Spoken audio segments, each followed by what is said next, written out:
मजदूरी ही करते हैं। आपका बहुत बहुत धन्यवाद सेठ जी। अरे धन्यवाद बाद में दे देना, पहले तुम मेरे नियम और शर्तें तो सुन लो बच्चे। क्या शर्त है सेठ जी, बताइए।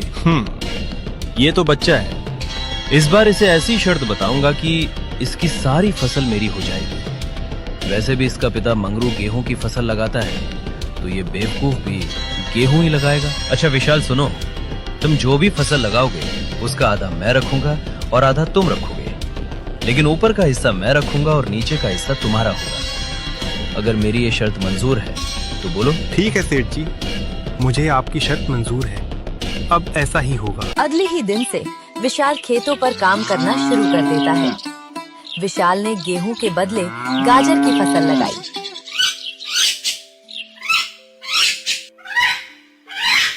और कुछ महीनों बाद फसल तैयार हो गई। अब विशाल अपने खेतों से गाजर निकालने लगा। फसल की खबर सुनते ही सेठ लाला विशाल के पास पहुंच जाता है। अरे विशाल, शर्त याद है ना तुम्हें? आधा मेरा और आधी फसल तुम्हारा। सेठ जी, मुझे सब कुछ अच्छे से याद है। आधा आपका और आधी फसल मेरी।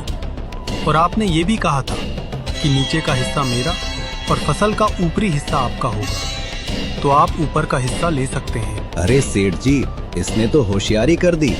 ये गेहूं की फसल नहीं है, ये तो गाजर की फसल है। अरे ये क्या, इस बार तुमने गाजर उगाई है? हाँ सेठ जी, पिताजी इतने सालों से गेहूं की ही फसल लगा रहे थे, तो मैंने सोचा इस बार गाजर की फसल लगा लेता हूँ। पर अब मैं क्या करूंगा इस घास फूस को लेकर, जबकि सारे गाजर तुम ले रहे हो?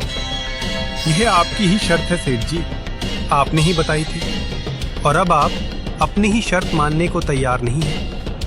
मैं कुछ नहीं जानता सेठ जी, आप अपना हिस्सा ले जाइए। इस तरह विशाल ने होशियारी दिखाते हुए चालाक और निकम्मे सेठ को मुंह तोड़ जवाब दिया। वो सारे गाजर लेकर घर चला गया और घास फूस सेठ के हिस्से में छोड़ गया। वहीं दूसरी ओर सेठ का मुंह फटा का फटा रह गया। अरे मालिक, पूरे गांव में आज तक किसी ने आपके सामने तो क्या, पीछे भी होशियारी करने की हिम्मत नहीं की, और ये विशाल का बच्चा आपको इतनी आसानी से बेवकूफ बना गया। अरे वो बच्चा मुझे क्या बेवकूफ बनाएगा? आने दो उसे, इस बार तो मैं उसे ऐसा सबक सिखाऊंगा कि मुझे दोबारा उलझाने की कोशिश नहीं करेगा। कुछ दिन के बाद विशाल दोबारा सेठ के घर आता है।